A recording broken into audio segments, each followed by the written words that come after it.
మాచర్ల మాజీ ఎమ్మెల్యే పిన్నెల్లి రామకృష్ణారెడ్డిని పోలీసులు అరెస్టు చేశారు.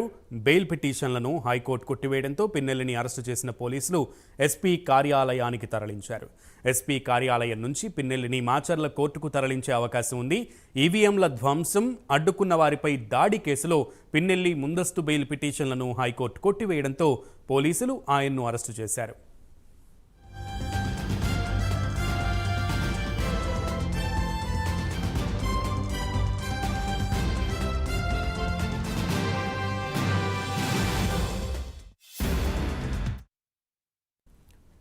మే 13న పోలింగ్ సమయంలో మాచర్ల అసెంబ్లీ పరిధిలోని పాల్వాయి గేటు పోలింగ్ స్టేషన్లో ఈవీఎంను పిన్నెల్లి ధ్వంసం చేశారు. పోలింగ్ కేంద్రంలో అమర్చిన వెబ్ కెమెరాల్లో ఇది స్పష్టంగా రికార్డైంది. ఆ విజువల్స్ సైతం వెలుగులోకి వచ్చాయి. సోషల్ మీడియాలో వైరల్గా మారాయి. పిన్నెల్లి రామకృష్ణారెడ్డి దురుసుగా పోలింగ్ కేంద్రంలోనికి దూసుకుని రావడం, నేరుగా వెళ్లి ఈవీఎంను నేలకేసి కొట్టడం ఈ వీడియోలో కనిపించింది. పిన్నెల్లి రామకృష్ణారెడ్డి చర్యలను ఈసీ తీవ్రంగా పరిగణించింది. దీనిపై సమగ్ర నివేదిక కోరింది. ఎన్నికల ప్రధానాధికారి ముఖేష్ కుమార్ మీనా ఈ ఘటనకు సంబంధించిన పూర్తి రిపోర్ట్ను ఈసీకి పంపించారు. ప్రధాన నిందితుడిగా పిన్నెల్లి పేరును చేర్చారు. వాటిని పరిశీలించిన అనంతరం పిన్నెల్లిపై చర్యలు తీసుకోవాలంటూ డీజీపీకి సిఫారసు చేయాలని ఈసీ ఆదేశించింది. ఈవీఎం ధ్వంసంతో పాటు మరో 3 కేసులు పిన్నెల్లిపై నమోదయ్యాయి. 4 కేసుల్లోనూ ముందస్తు బెయిల్ ఇవ్వాలని ఆయన పిటిషన్లు వేశారు. గతంలో ఎన్నికల కౌంటింగ్ ఉండటంతో ఏపీ హైకోర్టు మధ్యంతర బెయిల్ ఇచ్చింది. అయితే ఈ మధ్యంతర బెయిల్పై బాధితులు సుప్రీంకోర్టుకు వెళ్లారు.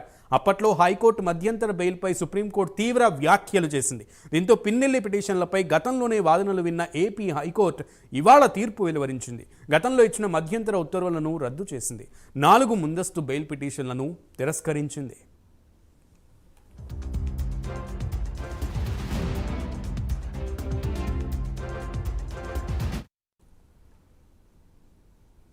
మొత్తానికి పాల్వాయి గేట్ పోలింగ్ బూత్లో జరిగినటువంటి సంఘటనకు సంబంధించి అందరూ కూడా భయభ్రాంతులకు గురయ్యారు. అలాగే పిన్నెల్లి రామకృష్ణారెడ్డి అసలు రూపం చూసి ప్రజలందరూ కూడా అవాక్కైనటువంటి పరిస్థితి. అయితే ఈసీ మాత్రం ఈ విషయాన్ని చాలా సీరియస్గా తీసుకుంది.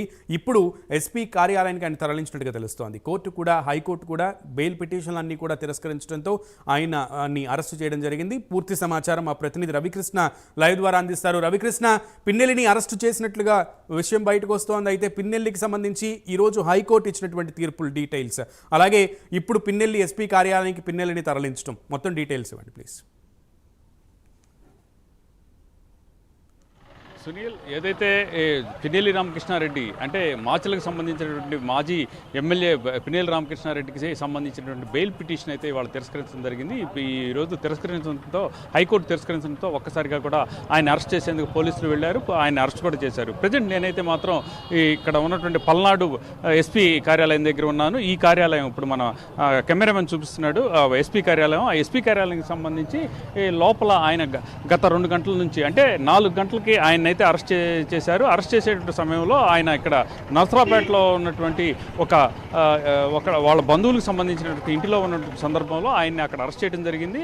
అరెస్ట్ చేస్తున్నట్టుగా కూడా వాళ్ళ బంధువులకు తెలియజేశారు. ఆ తర్వాత ఆయన్ని ఇక్కడ ఎస్పీ కార్యాలయంలోకి తీసుకెళ్లారు. 2 గంటల నుంచి కూడా ఆయన లోపల ఉన్నట్లు కూడా తెలుస్తుంది. ఆయనకి సంబంధించి విచారిస్తున్నారా ఏమిటి అనే దాని మీద ఇంకా నిర్దిష్టంగా కూడా తెలియాల్సిన పరిస్థితి అయితే ఉంది. అయితే ఆయన్ని అరెస్ట్ చేసినటువంటి నేపథ్యంలో తప్పనిసరిగా కూడా ఆయన్ని ఇక్కడికి హాస్పిటల్కి తరలించాలి. హాస్పిటల్కి తరలించి అక్కడి నుంచి ఆయన్ని న్యాయస్థానానికి తరలించాల్సిన పరిస్థితి అయితే ఉంటుంది. ఈ నేపథ్యంలోనే ప్రజెంట్ కనుక పరిస్థితి కనుక చూసుకున్నట్లయితే మాత్రం ఇక్కడ ఉధృతంగా ఉన్నది. ఇప్పుడు ఎస్పీ కార్యాలయం దగ్గర మనం చూస్తూ ఉన్నాం. ఎస్పీ కార్యాలయానికి సంబంధించిన గేట్లన్నీ కూడా బంద్ చేసేశారు. లోపల కూడా పూర్తి స్థాయిలో కూడా ఈ పోలీసులందరూ కూడా అక్కడ ఉన్నారు. ఎవరిని కూడా ఆఖరికి పోలీసు అధికారులను కూడా లోపలికి రానివ్వట్లేదు. పక్కన ఉన్నటువంటి గేట్ నుంచి మాత్రమే రాణిస్తున్నారు. ప్రధాన గేట్లన్నింటినీ కూడా మూసేసిన పరిస్థితి ఇక్కడ గత ఒక 2 అవర్స్ నుంచి ఇదే కంటిన్యూ అవుతున్న పరిస్థితి అయితే కనపడుతుంది. అంటే ప్రధానంగా కూడా పాల్వాయి గేట్కి సంబంధించి అక్కడ ఈవీఎంలు ధ్వంసం చేయడం కానీ, ఆ తర్వాత అక్కడ ఉన్నటువంటి వ్యక్తి మీద దాడి చేయటం, ఒక మహిళని అసభ్యంగా ప్రవర్తించిన పరిస్థితి, అసభ్యంగా తిట్టిన పరిస్థితి, ఆ తర్వాత మరుసటి రోజు కారంపూడికి సంబంధించి కారంపూడిలో ఉన్నటువంటి కారంపూడికి వెళ్ళి స్వైర విహారం చేయడం చేసినటువంటి సందర్భంలో అక్కడ ఉన్నటువంటి టీడీపీ కార్యాలయాలని ధ్వంసం చేయటం, టీడీపీకి సంబంధించినటువంటి వాహనాలని దహనం చేయడం లాంటి కార్యక్రమాలు అయితే జరిగింది. తర్వాత దాన్ని అడ్డుకునేందుకు వచ్చినటువంటి ఎవరైతే సీఏ ఉన్నాడో ఆ సీఏని మీద దాడి చేశారో ఆ దాడికి సంబంధించి అంటే టోటల్గా కూడా 2 హత్యాయత్న కేసులు, అదేవిధంగా కూడా ఒక అబ్యూజ్డ్ కేసు, అలాగే ఈవీఎం ధ్వంసం కేసు, మొత్తం 4 కేసులకు సంబంధించి ఆయనకైతే మాత్రం ఆయన అభ్యర్థిగా ఉన్న నేపథ్యంలో ఆయనకు కొంత రిలాక్సేషన్ ఇచ్చారు. మధ్యాంతర బెయిల్ అయితే ఇచ్చారు. మధ్యాంతర బెయిల్ ఇచ్చినటువంటి క్రమంలో ఆయన ప్రజెంట్ అయితే మాత్రం మధ్యాంతర బెయిల్కి సంబంధించినటువంటి కండిషన్ బెయిల్, అది కండిషన్ బెయిల్ ప్రతిరోజు కూడా ఎస్పీ కార్యాలయం కనపడే ఎస్పీ కార్యాలయానికి రావాలి, ఎస్పీ కార్యాలయానికి వచ్చి ఆయన సైన్ చేసి వెళ్లాల్సిన పరిస్థితి అయితే ఉంది. ఈ నేపథ్యంలోనే ప్రజెంట్ ఈ రోజు అయితే ఆయన తనకు సంబంధించినటువంటి 4 కేసులకు సంబంధించి బెయిల్ అయితే దాన్ని రెన్యూవల్ చేయాలి, బెయిల్ ఇవ్వాలనే సందర్భంలో పూర్తిగా కూడా బెయిల్ ఆ పిటిషన్ కొట్టేశారు. కొట్టేసిన వెంటనే కూడా పోలీసులకు సంబంధించి ఇన్ఫర్మేషన్ వచ్చిన సందర్భంలో ఆయన అయితే పూర్తిగా అరెస్ట్ చేశారు. అరెస్ట్ చేసి ప్రజెంట్ అయితే ఇక్కడికి తరలించారు.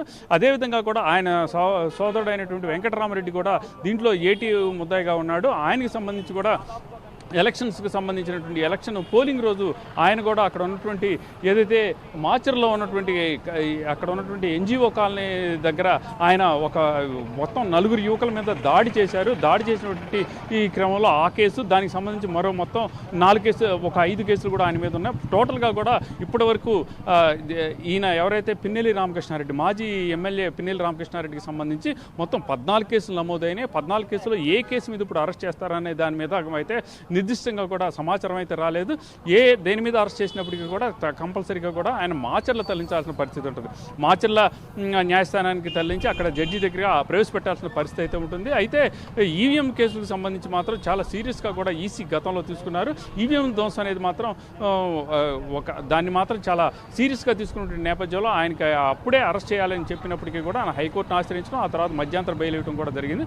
ప్రజెంట్ పరిస్థితి అయితే మాత్రం ఆయన 2 గంటల నుంచి కూడా ఇక్కడ ఉన్నటువంటి ఎస్పీ కార్యాలయంలోనే ఉన్నట్టుగా ఉన్నారు.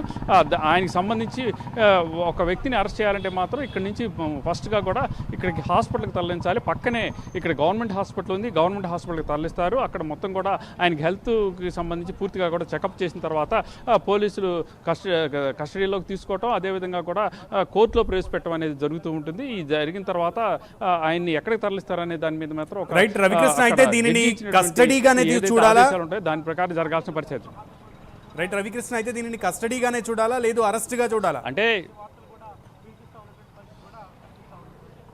అంటే ప్రజెంట్ అయితే మాత్రం ఆయన్ని అరెస్ట్ చేసినట్టుగా కూడా తెలుస్తుంది. కస్టడీ అనేటప్పటికి ఏంటంటే నెక్స్ట్ స్టెప్ కస్టడీ అవుతుంది. అరెస్ట్ చేసినంత మాత్రం కస్టడీ కాదు.